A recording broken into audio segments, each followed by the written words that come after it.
I have to tell you how to talk to people. That's what it is. If I don't remind you that we're all people, I guess you forget. If someone calls you, are you going to automatically believe this person who calls you? Mind you, this is a stranger. This isn't somebody you know. This isn't somebody tested and true that you're familiar with. Are you going to believe them? And if you do, will you lie? Because if you want the truth from me, I'll give it to you. And if I'm in the wrong, I'll even tell you how to correct it. But if I have to constantly show you that you're lying, like earlier today, what does that say about you? Incompetence? Prejudice? Discrimination?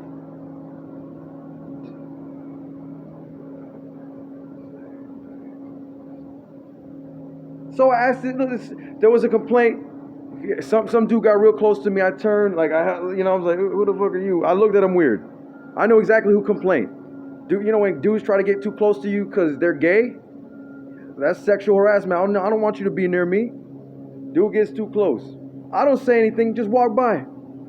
I go back to my stand-up comedy. I'm sitting here talking about childhood, how sometimes being born in the middle is unfair because you're not the firstborn and you're not the last, so you got to take whatever's left over.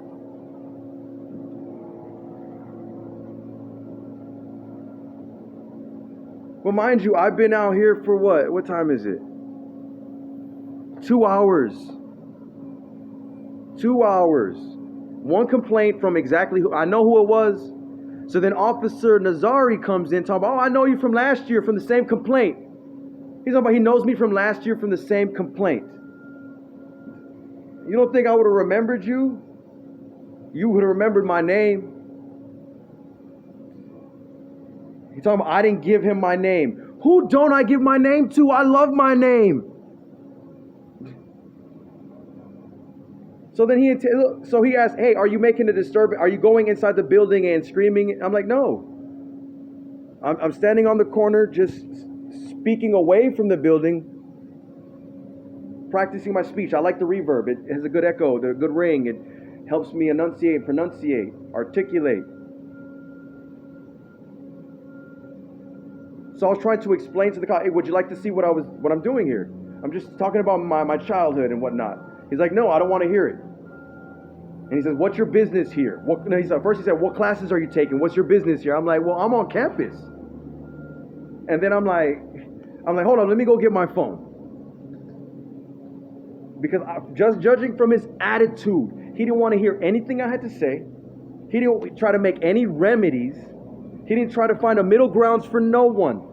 So then I'm walking towards my bag and he's following me, and then he tells me not to reach for my phone. I'm like, hold up. I'm telling you, I'm going to get my phone. This is a non-violent situation. You follow me to my belongings, and I'm telling you I'm going to get my phone, and you're telling me not to grab. Call your supervisor. He ain't got a supervisor on shift. So now we're at a dilemma. I'm like, hold on, you're not gonna listen to what I have to say. You don't want me to record this for my own protection. Your words, you're gonna step on your own words. And as I was recording, he lied and lied again. And then after hearing the truth, he denied it again. Isn't that violating a cop's code of conduct? Where's the honor, integrity? Dude's wearing a patch as a badge and trying to throw his weight at me. And then he's saying that I'm not understanding. I'm like, yo, I told you I'm not going in there and screaming at anybody. I am out here. Why don't you just tell me to tone it down a little bit? Everybody's happy. And then he makes it like it's his idea, his suggestion.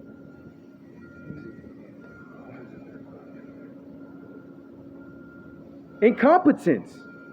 I got to tell you how to do your job for you after disturbing my peace. Incompetence. There's an M in there.